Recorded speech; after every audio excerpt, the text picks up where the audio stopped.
pelajaran kelas Ekonomi Islam 2020C yang akan menjelaskan sumber hukum Islam yang utama adalah Al-Quran dan hadis, analisis komparatif mengenai sumber-sumber hukum dalam Islam. Pertama yaitu dalam Alkitab, dalam Al-Quran sendiri.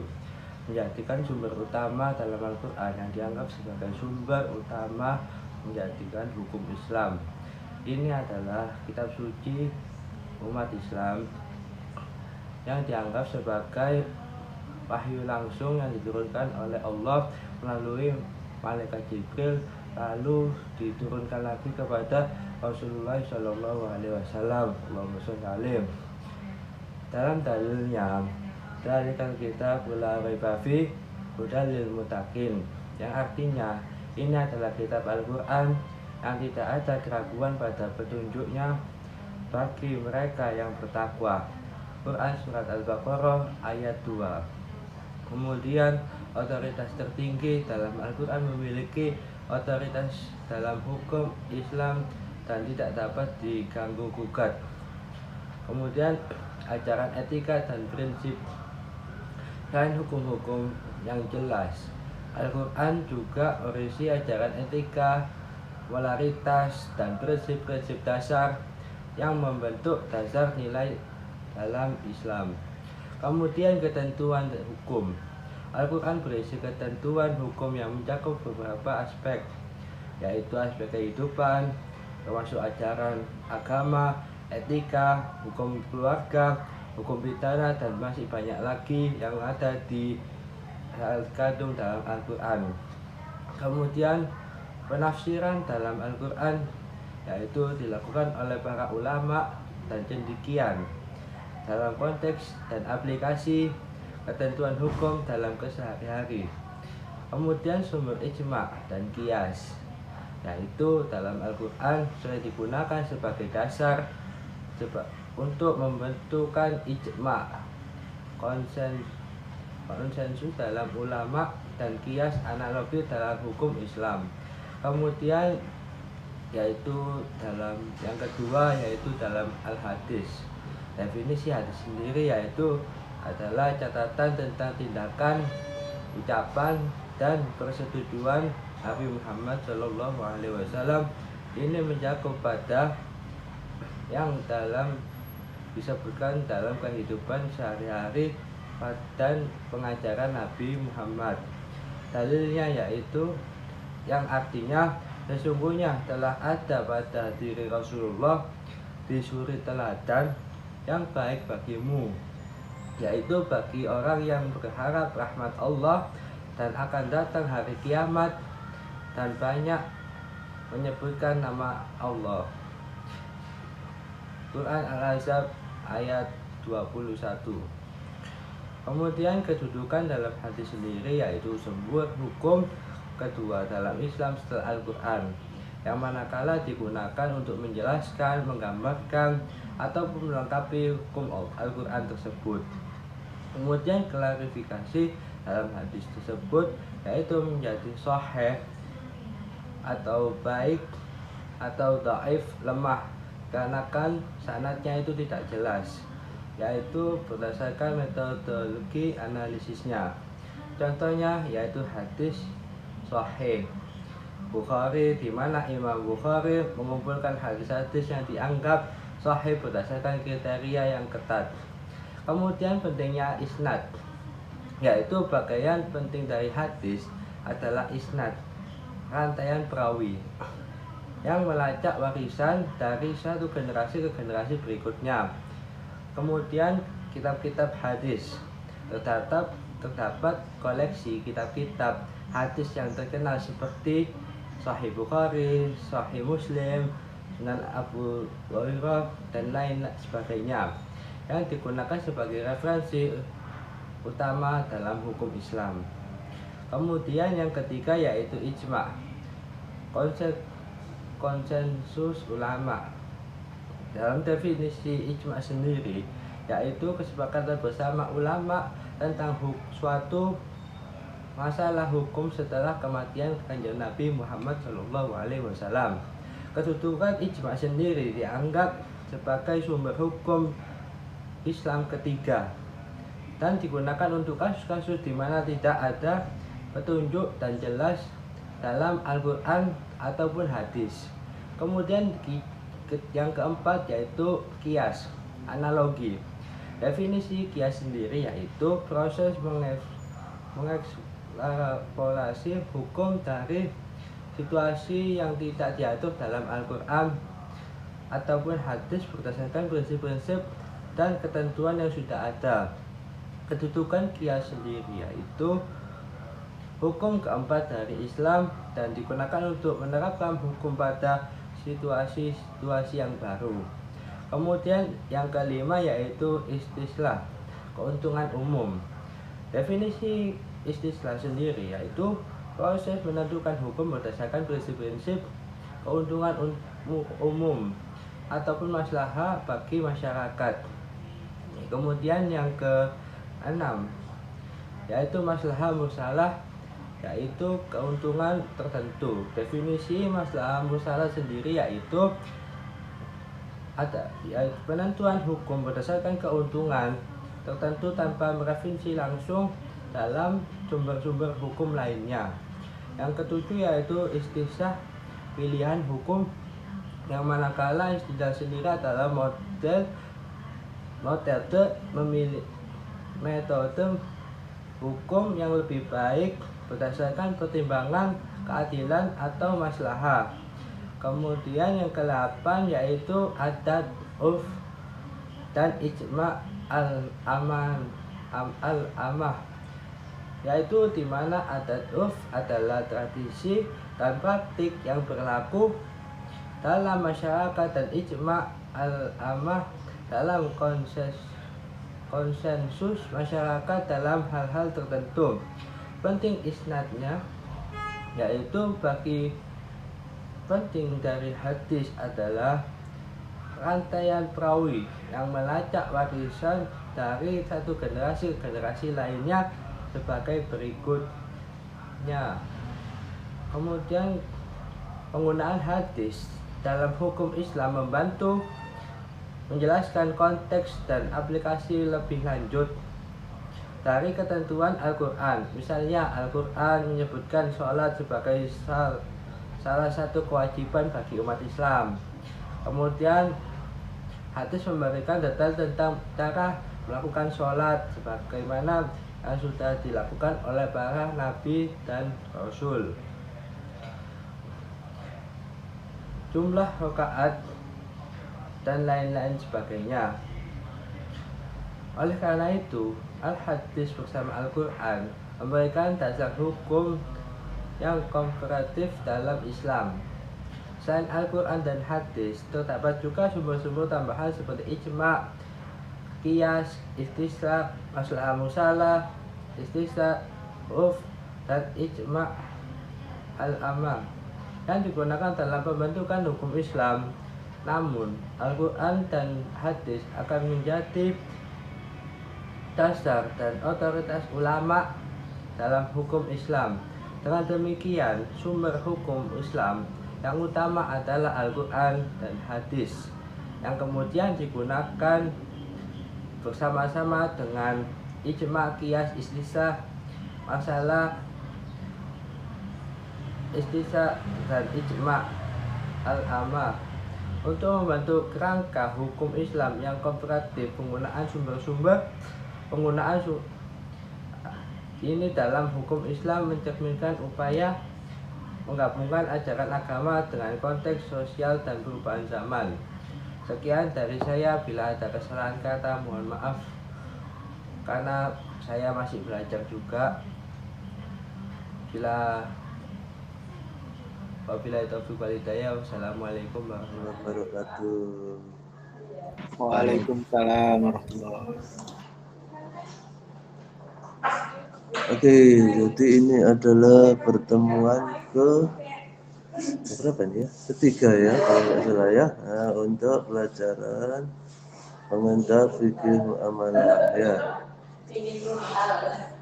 Nah, hari ini kita akan membahas tentang sumber hukum ya. Nanti ada Al-Quran, ada hadis, dan juga beberapa sumber hukum yang lainnya, kan begitu ya.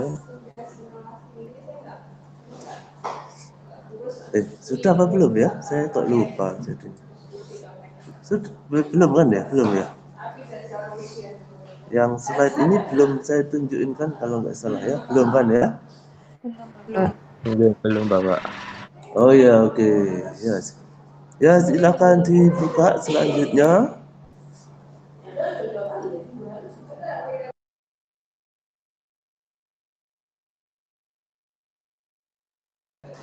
Ya ini ya, jadi ada 3 sumber primer dari hukum Islam, ya kan begitu ya.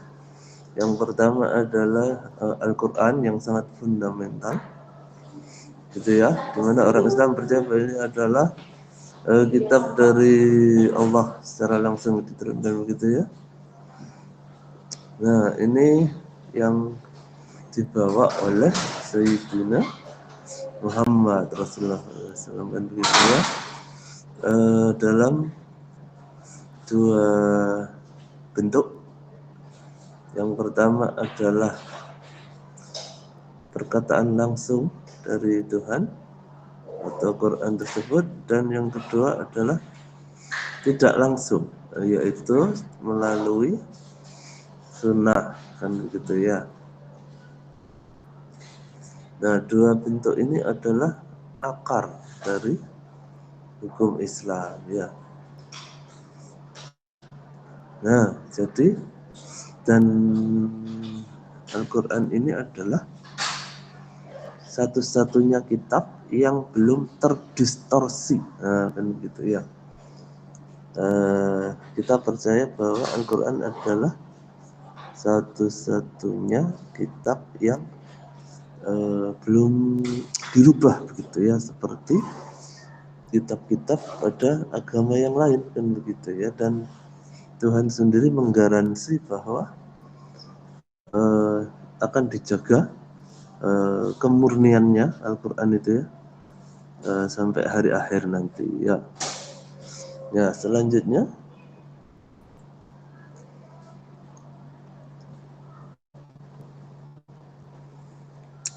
arti dari kata Al-Quran ini adalah dari bahasa Arab ya, yaitu qura'a. Qura'a itu apa? Ada 2. Ya, yang pertama adalah membaca, turid, membaca. Kemudian bisa juga sebuah objek yang dibaca. Kedua arti ini langsung berhubungan kepada itu sendiri, kan begitu ya. Oke, selanjutnya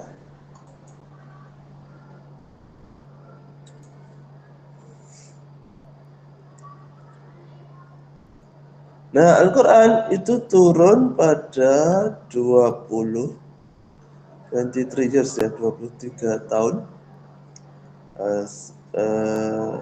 untuk memenuhi kebutuhan manusia. 86 surah, 86 surat di Mekah, makanya disebut surat Makkiyah ya. Ini kayaknya salah ketik nih ya. Kemudian 28 surat di Madinah, Madaniyah ya. Nah, ayat pertama turun ketika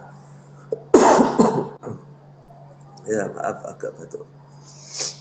Ketika Rasulullah berusia 40 tahun atau ketika Rasulullah baru diangkat menjadi Nabi, kan begitu ya, yaitu surah ayat yang pertama turun kan itu ya, apa? Iqra bismi rabbikal ladzi khalaq gitu ya. Nah, itu yang pertama turun. Oke, selanjutnya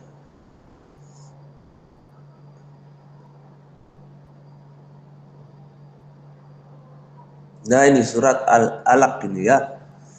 Nah, bacalah dengan nama Tuhanmu. Iqra bismi rabbikal ladzi khalaq. Khalaqal insana min 'alaq. Apa itu namanya? Yang menciptakan manusia dari segumpal darah. Kan begitu ya. Min 'alaq. Nama-nama Al-Quran ada 55 alternatif nama Al-Quran. Alkitab, Al-Furqan, An-Nur, Al-Mubin, Al-Hadis, gitu ya, banyak yang lainnya ya. Oke, selanjutnya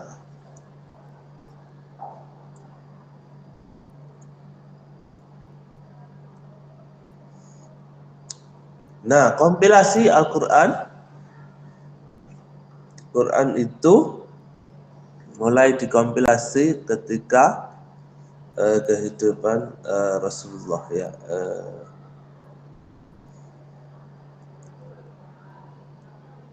Apa namanya, walaupun pada masa-masa awal itu sebenarnya tidak boleh ditulis tuh sama Nabi ya, bolehnya dihafalkan ya, begitu ya, yang enggak salah. Tapi lama-lama nanti nah kalau kalian pelajari itu sejarahnya, nanti ditulis terus pada masa Khulafa Rasyidin itu masanya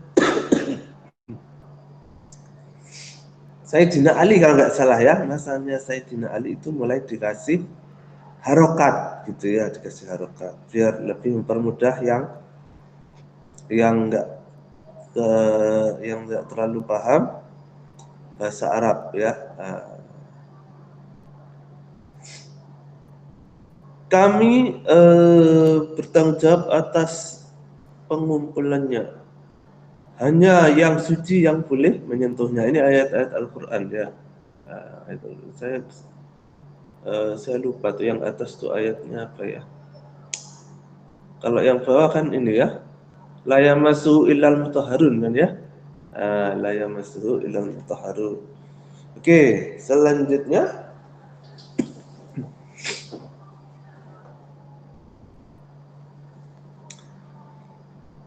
isinya Al-Quran itu apa? Kan begitu ya. Apa itu isinya Al-Quran? Cerita-cerita. Cerita-cerita ya. Al-Quran itu kan mudah ya, diciptakan mudah untuk dicerna. Al-Quran menceritakan tentang cerita-cerita nabi-nabi dulu, kan gitu ya. Cerita nabi-nabi yang dahulu dan orang-orang yang mendapatkan hukuman atau ini ya, atau yang terkutuk di zaman dulu.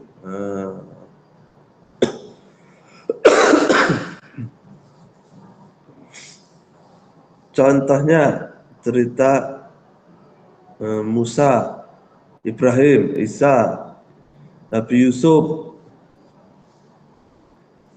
dan Al-Kahfi, kan begitu ya, Ashabul Kahfi, ya tak? Nah, kemudian apalagi isinya Al-Quran yang terlihat dan yang tidak terlihat. Nah, artinya apa? Artinya Al-Quran itu juga mengajarkan hal-hal yang gaib, ya kan begitu ya, yang gaib. Misalkan angels, ya apa jenenge angels itu ya? Apa bahasa Indonesianya ya? Dulu malaikat ya, malaikat. Kemudian kehidupan setelah mati. Kemudian hari pembalasan, ya tak? Hari pembalasan. Kemudian adanya surga dan neraka. Terus apa lagi? Oh, ternyata Al-Quran juga menceritakan tentang penciptaan alam semesta. Kemudian Al-Quran itu juga berisi tentang kode dalam kehidupan. Apa itu maksudnya? Kode dalam kehidupan itu adalah tingkah laku yang baik begitu ya. Kemudian ajaran-ajaran dalam bidang sosial, hukum, ekonomi, dan politik, ya itu semua dibahas ya dalam. Oke, selanjutnya.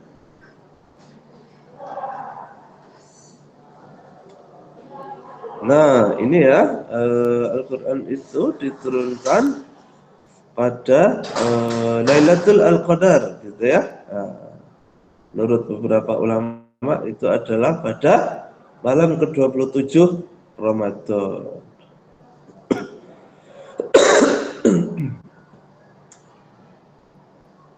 Ada di surat Al-Baqarah, gitu ya. Syahrul Ramadan alladzi unzila fihil Qur'an. Begitu ya. Nah, ayat Al-Baqarah 185. Oke, selanjutnya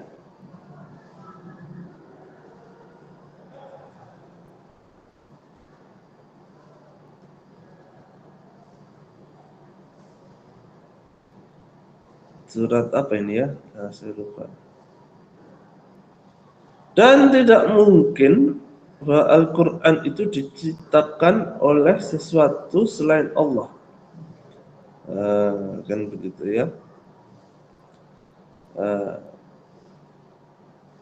Tetapi Al-Quran ini adalah sebuah konfirmasi dari apa yang ada sebelumnya dan penjelasan mendetail tentang kitab-kitab sebelumnya, kan begitu ya. Tidak ada keraguan padanya. Tuhan semesta alam. Kemudian surah Yusuf, dan memang kami menurunkan Al-Quran dalam bahasa Arab agar engkau memahami.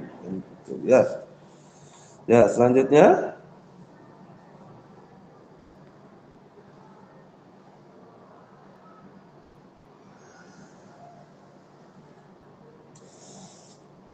Ya, Al-Quran sebagai sumber utama dari hukum Islam.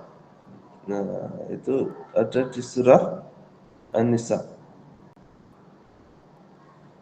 Hai orang-orang yang beriman, taatilah Allah dan Rasulnya dan ulil amri minkum, ya, atau orang-orang yang diberi amanah, gitu ya, pimpinan, gitu ya. Dan kalau engkau tidak setuju pada sesuatu, kembalikan kepada Allah dan Rasulnya.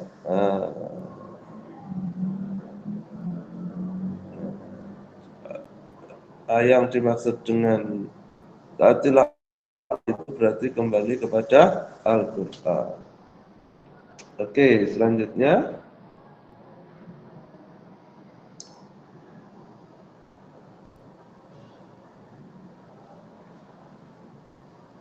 Sebentar, saya cerna dulu.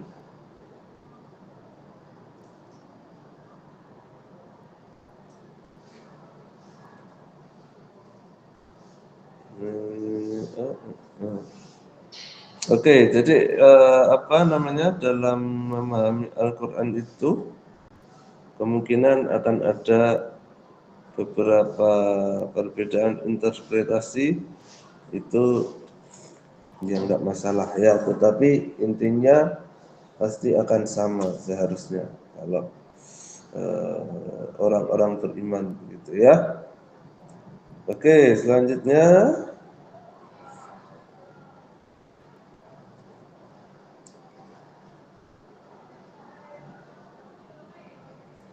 Ya, dalam surah Al-Maidah Allah berfirman, pada hari ini telah kami cukupkan agamamu dan kami ridho Islam sebagai agamamu. Ya, apa bahasa Arabnya apa ya? Lupa saya. Al-yauma, ya, al-yauma ya. Al-yauma akmaltu lakum dinakum warati itu apa? Aduh, lupa saya. Waradikumullah al-Islam Madinah. Nanti kalian cari sendiri ya, surah Al-Maidah itu ya. Oke. Terus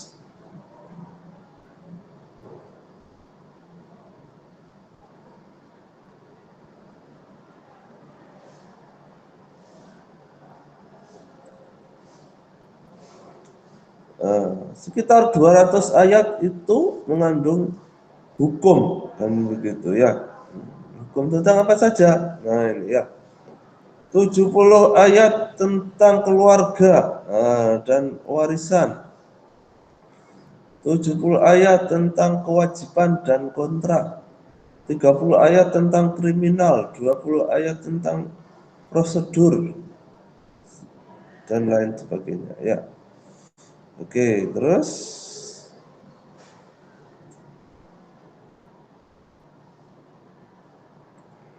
nah ini hukum-hukum dalam Islam bisa diambil dari apa saja, kan begitu ya. Al-Quran, ya toh, melalui sunnah yang menginterpretasi ayat dari Al-Quran. Kemudian bisa juga melalui ijtihad pada ayat-ayat, atau bisa juga melalui ijma atau kesepakatan ulama. Ijma dari kata jamaah ya, atau kias, atau dari Qur'annya secara langsung ya. Apa itu kias? Kayaknya sudah pernah tak jelaskan ya, kias itu ya. Jadi kias itu kan ini ya, apa namanya, seperti ya bahasa Indonesia ya, dari kata dikiaskan kan begitu ya. Kayaknya sudah pernah tak jelaskan ya. Misalkan kata alkohol nggak ada di dalam Al-Quran, tetapi adanya al-khamar, kan begitu ya. Dan kalau ada sesuatu yang memabukkan itu sifatnya, hukumnya dikiaskan sama dengan khamr karena sifatnya sama, yaitu memabukkan, kan gitu ya. Itu kias contohnya. Oke, terus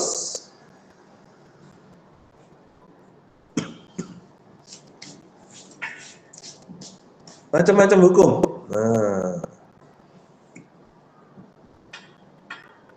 Ada wajib, ada mandub. Mandub itu apa ya? Sunnah gitu ya. Kalau dilakukan mendapatkan pahala, tetapi kalau enggak dilakukan bukan dosa. Haram itu dilarang dan berdosa kalau dilakukan. Makruh sebaiknya dihindari. Mubah itu di tengah-tengah ya, tidak dilarang tetapi juga tidak disuruh, gitu ya. Selanjutnya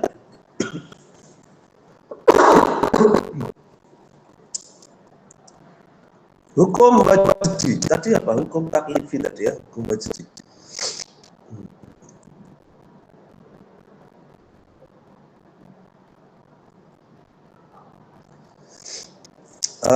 Hukum wajib, karena ada sesuatu maka terjadilah sesuatu. Misalkan hukum waris itu terjadi ketika ada pertalian darah, gitu ya. Artinya kalau memang apa namanya, terbukti melalui tes DNA, kan begitu ya, keturunannya siapa berarti berhak atas hukum waris ya. Terus lanjut.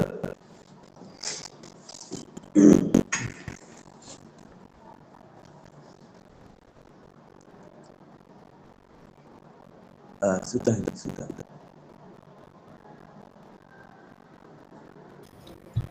Ini slide terakhir ya Pak. Oh, kalau gitu ganti yang satunya lah.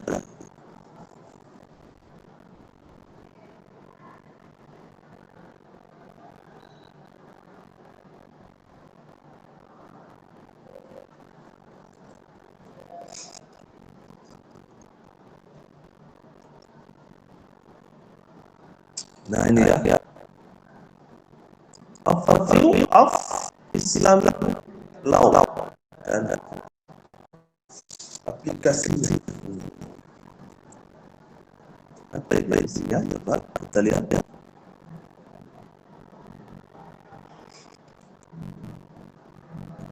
Syariah adalah hukum Islam ya, di mana masyarakat dan pribadi dalam kehidupan itu diatur melalui sebuah hukum itu mengatur segalanya, misalkan tentang diet apa diet juga diatur dalam Islam ya. Dan Rasulullah mencontohkan makan sesudah lapar, berhenti sebelum kenyang gitu ya. Terus dicontohkan juga perut itu isinya 3 makanan, minuman sama udara. Tidak boleh isinya air doang, itu berarti kan kelompokan nanti ya, atau isinya udara doang masuk angin gitu, atau isinya tok, sama aja ya, nggak sehat. Nah itu contoh dia dalam politik juga, fikih siasat ya, ekonomi, fikih muamalah, haji, kebersihan, nadafatul iman, ranking, masuk muamalah ya, bisnis kontrak, keluarga ya, dan masalah sosial lainnya ya. Oke, terus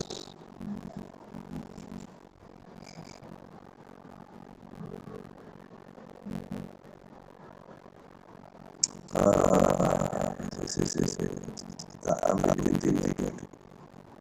Oh ya, pentingnya ijtihad gitu ya.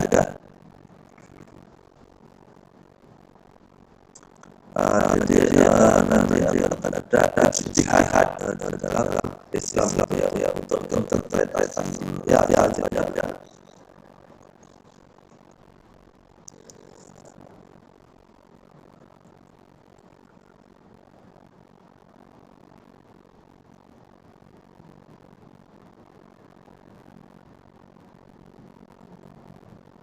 Oh, jualan sama Romawi zaman ya. Kalau Romawi gitu,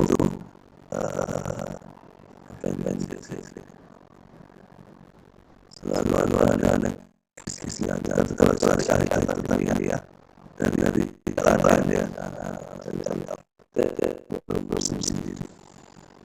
Ya, that's.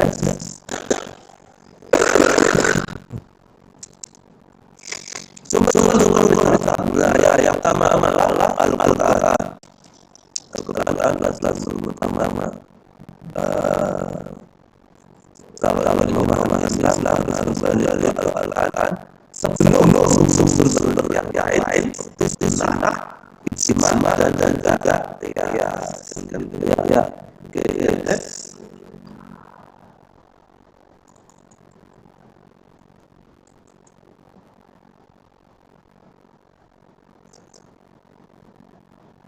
Dia Al-Quran adalah sumber spiritual yang memiliki 500 ayat dengan 6.000 baca kopi dari versi yang atas versi. Oh ini kayak yang tadi ya, sama kayak yang tadi slide yang kecil tadi, ini lebih lengkap ya. Itu ya. Oke, lanjut.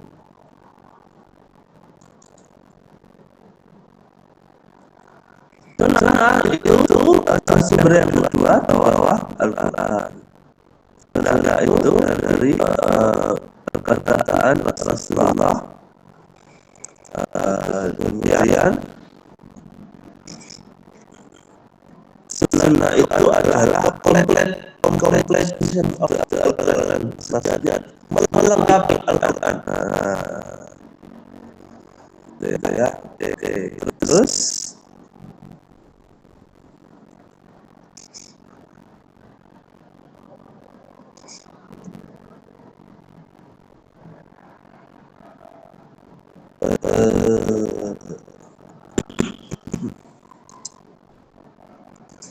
untuk mengetahui keakuratan dari sunnah ini, para ulama menggunakan ilmu hadis kan begitu ya.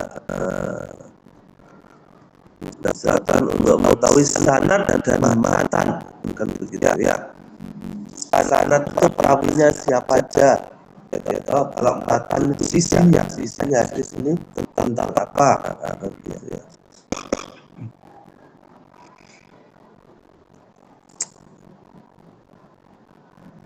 Nah, jadi ada ilmu rijalul hadis ini apa namanya, perawinya hadis ini siapa saja. Nah itu diketahui pakai ilmu ini. Matan itu isinya hadis atau materinya atau temanya tentang apa gitu ya. Next. Nah, kalau ijma itu apa? Ijma itu berarti agreement atau kesepakatan para ulama. Kalau nggak ada di Quran dan hadis, maka diambil dari ijma atau qiyas.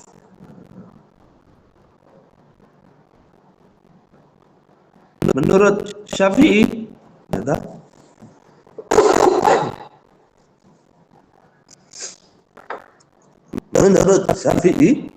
para salah. Menurut Imam Syafi'i, Rasulullah memerintahkan agar seorang manusia itu harus mengikuti komunitas Muslim, gitu ya, sebagai bukti bahwa ijma dari para ulama itu mengikat, kan begitu ya. Ikutilah jamaah, itu intinya begitu ya. Oke, selanjutnya.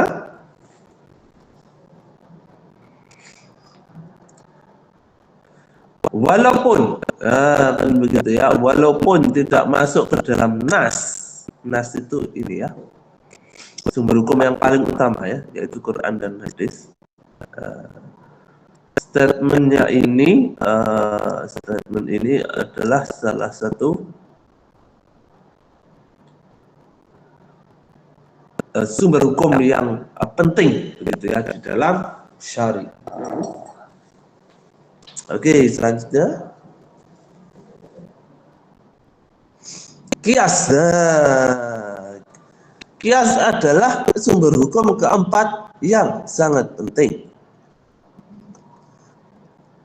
Jadi diambilkan dari Al-Quran dengan sebab yang sama atau sebab yang identik dan peristiwa yang sama sehingga bisa diberi hukum yang sama. Nah, Khalifah Umar bin Abdul Khattab memerintahkan kepada hukum Abu Musa al-Ash'ari, pakailah analogi gitu ya, gunakanlah preseden dan kasus-kasus yang sama untuk mencari hukum sebagai hukum yang paling dekat kepada kebenaran dengan tujuan untuk mendapatkan ridhonya Allah. Nah, kan gitu ya. Oke, next.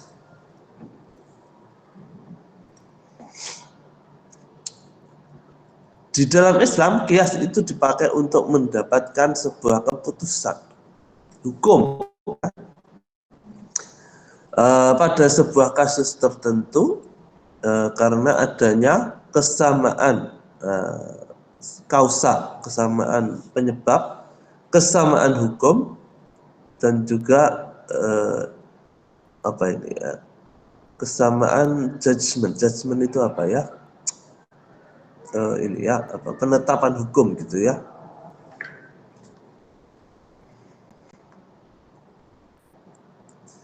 Dengan kata lain, qiyas adalah comparison atau perbandingan dua kualitas yang sama pada sesuatu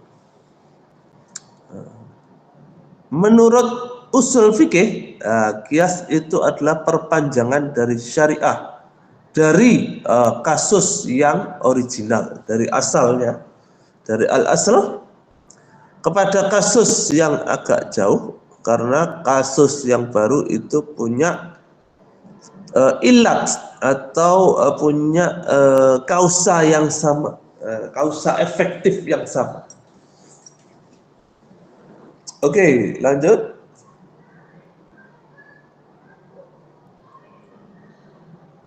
Oke, jadi dari perkataan tersebut kita bisa mendeduksikan bahwa kias itu punya 4 elemen. Ya. Yang pertama itu al-asl atau ininya standarnya. Yang kedua itu cabangnya atau kasus yang sama. Yang ketiga ada ilat. Ilat itu sesuatu yang menjadi ilat itu intention. Intention itu apa ya?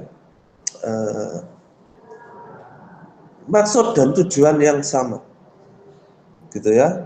Dan yang keempat adalah prinsip yang sama yang sudah ada di Quran dan Sunnah atau ijma. Oke, next.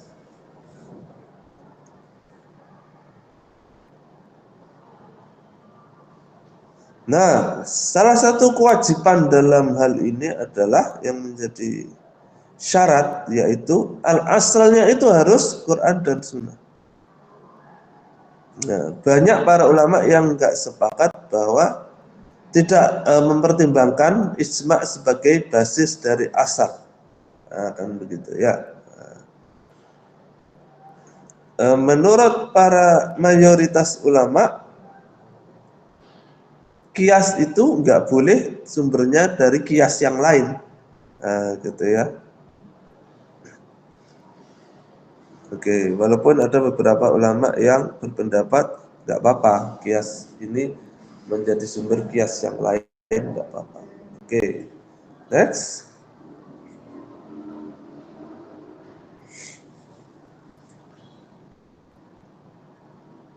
Ya, opini ini kemungkinan bisa besar selama tidak terjadi kontradiksi ya antara Quran dan Sunnah dan juga ijma. Pada tujuan yang lebih praktis, kias itu membuat sebuah hukum yang baru. Oke. Ya, lanjut.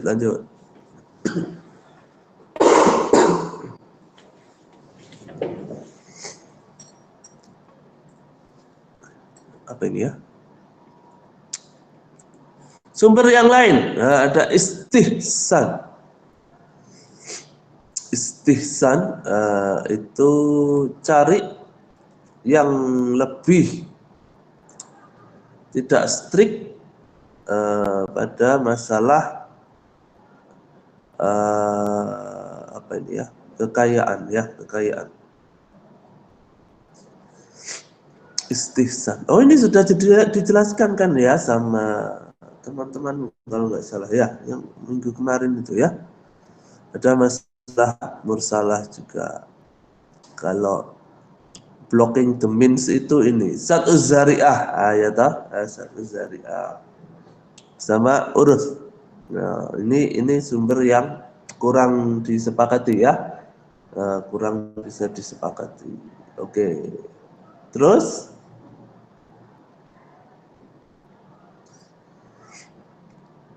nah ini setelah Rasulullah wafat, ijtihad itu akhirnya menghasilkan beberapa ini ya. Islamic school itu maksudnya ini apa namanya, mazhab ya, ada beberapa mazhab ya. Terus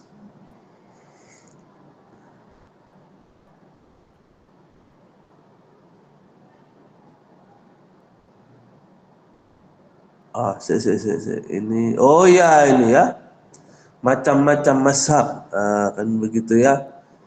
Ada Hanafi, ada Syafi'i, Ada dan yang paling ini kan 4 itu ya. Hanafi, Maliki, Hambali, Syafi'i, ya toh. Walaupun yang lain juga ada, misalkan ada Syiah, ada Ja'fari, ada itu ya, macam-macam juga ya, yang lain. Oke, terus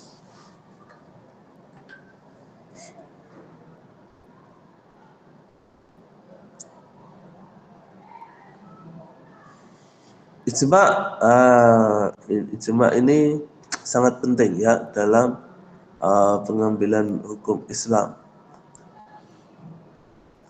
Nah, ini salah satu hadis yang menjadi dasarnya ya, yaitu umatku tidak akan pernah sepakat pada sesuatu yang salah. Nah ini ya, my follower will never agree upon an error. Nah, for what is wrong. Umatku tidak akan pernah sepakat pada sesuatu yang salah, menurut. Ini kalau nggak salah hadis ya. Tangan Tuhan adalah bersama jamaah. Ini ya. Makanya akhirnya orang Islam sepakat bahwa ijma itu sangat penting sebagai salah satu sumber hukum ya. Oke, terus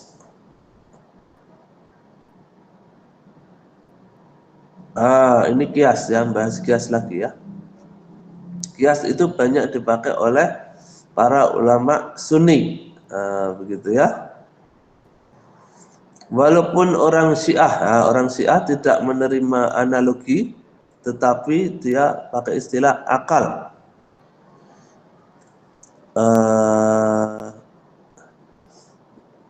Di antara para Sunni, mazhab Hambali itu paling tradisional, yang paling menerima analogi. Kemudian kalau Zahiri tidak menerima, ya mazhab Zahiri. Oke, next. Kalau Hanafi itu sangat mendukung kias. Hanafi, Imam Abu Hanifah sangat mendukung kias. Oke, terus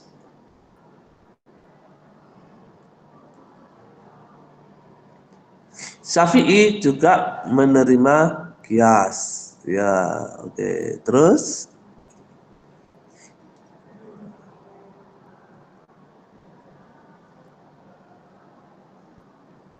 ini istihsan. Abu Hanifah.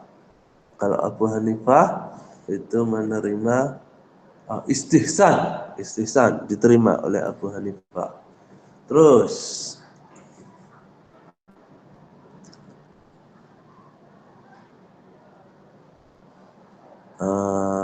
contoh dari istihsan, ketika sebuah sumur itu terkontaminasi, maka tidak bisa digunakan sebagai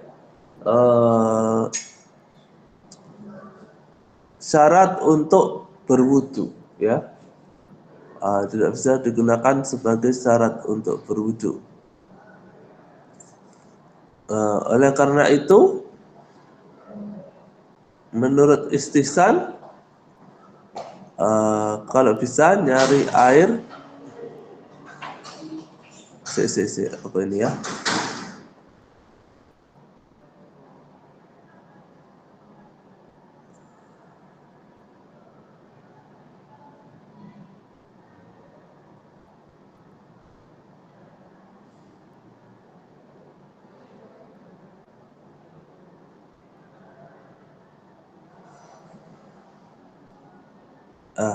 Membingungkan sekali ya. Terus intinya ini perdebatan tentang sumur yang nggak bersih itu gimana, bisa dipakai buat wudhu apa enggak, gitulah intinya ya. Oke, lanjut. Kalau Imam Malik punya sumber tersier namanya maslahah mursalah, ya. Tetapi sumber ini di-reject oleh Imam Syafi'i, Imam Hambali, dan mazhab Zahiriyah. Zahiriyah ya. Oke, terus contoh maslahah mursalah. Misalkan penggunaan currency atau mata uang. Nah, itu kan soalnya zaman dulu nggak ada ya. Ya, tak. Terus adanya penjara. Nah, zaman dulu juga nggak ada. Adanya tax atau pajak. Nah, itu zaman dulu adanya kharaj namanya ya. Dan kharaj itu setahu saya itu khusus untuk ini ya, pajak untuk orang kafir kalau nggak salah ya. Oke, next. Contoh yang lain, pendaftaran pernikahan, ya toh? Atau sertifikat pernikahan. Ini kan zaman Nabi dulu juga nggak ada tuh ya, KUA itu nggak ada kan begitu ya. Kemudian pendaftaran apa surat tanah, terus hukum perlindungan konsumen, terus apa lagi nih, daycare center pada kantor pemerintahan, atau hukum untuk memakai helm atau pakai seat belt di mobil. Nah, zaman dulu kan nggak ada ya, nggak ada mobil. Nah, itu contohnya. Oke, next.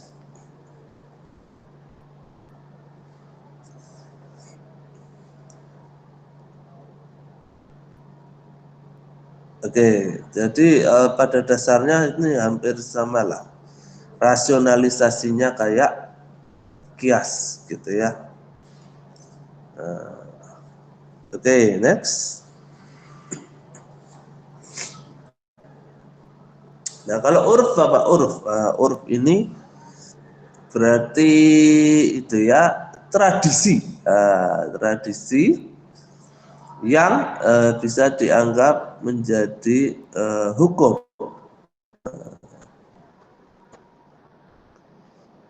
Nah, dulu pernah ditulis juga oleh Imam Abu Yusuf, nah, sebagai pimpinan mazhab Hanafi.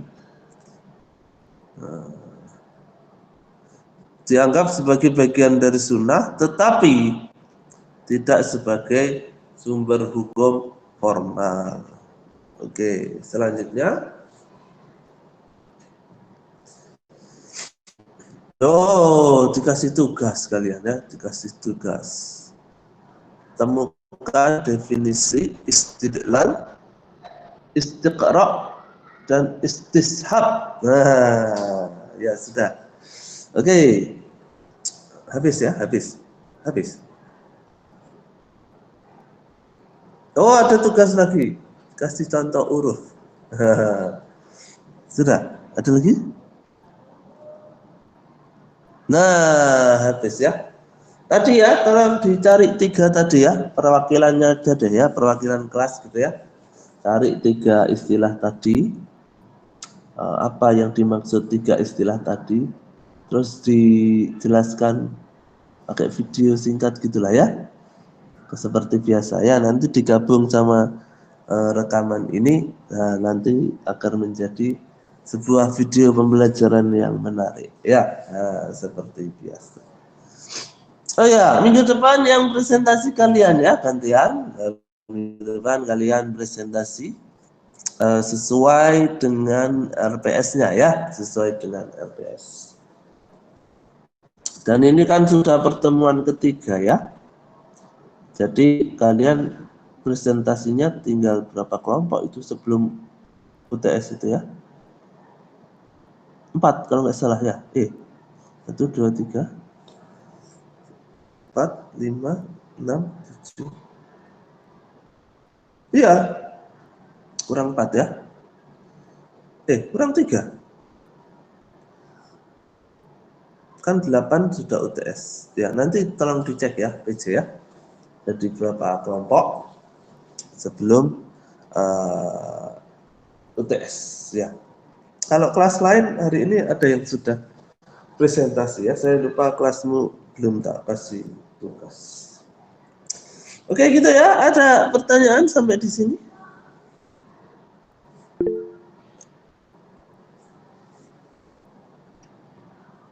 Ya, siapa itu? Eri. Baik Bapak, terima kasih atas waktunya. Izin bertanya. Ini kan dulu kan Al-Quran kan pengumpulannya dari pelepah kurma atau tulang hewan. Itu apa masalah mursalah atau gimana? Kalau kita lihat contoh tadi ya, masalah mursalah itu hal-hal yang betul-betul baru kan ya, sebelum adanya ya hal-hal modern lah ya. Kalau pengumpulan Al-Quran itu menurut saya masih ada Rasulullah ya, maksudnya sunnah itu ya, kan Rasulullah masih ada ya. Jadi berarti termasuk perbuatan Rasulullah itu kan sunnah ya. Nah, gitu ya. Siapa namanya? Eri tadi ya. Baik Bapak, terima kasih.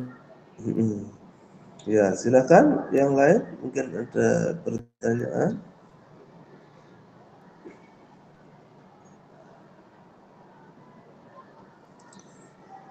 Ya, kalau belum ada kita akhiri dulu perkuliahan kita pada hari ini ya. Semoga kalian tidak puas ya, sehingga kalian belajar sendiri mencari lebih lengkap lagi ya.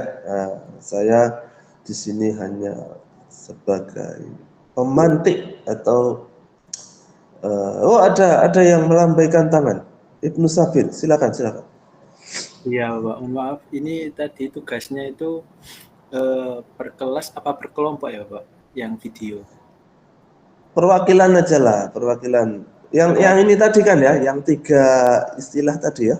Iya, Mana Pak. coba yang sebelum ini. Sebelum ini tadi, slide sebelum ini ya. Ini. Nah, ini nih ya, istidlal, istiqra, dan istisab ya. Siapalah yang mau ini ya berkontribusi. Berarti perwakilan kelas ya, Bapak? Perwakilan kelas saja ya. Baik, Bapak, terima kasih. Yang lain biar mikir presentasi ini ya, presentasi untuk pertemuan selanjutnya. Gitu ya. Ada lagi yang ingin ditanyakan?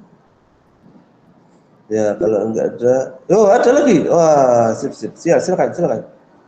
Yasmin. Baik, terima kasih. Untuk yang tugas huruf tadi itu masuk dalam perwakilan kelas atau gimana? Apa? Enggak jelas.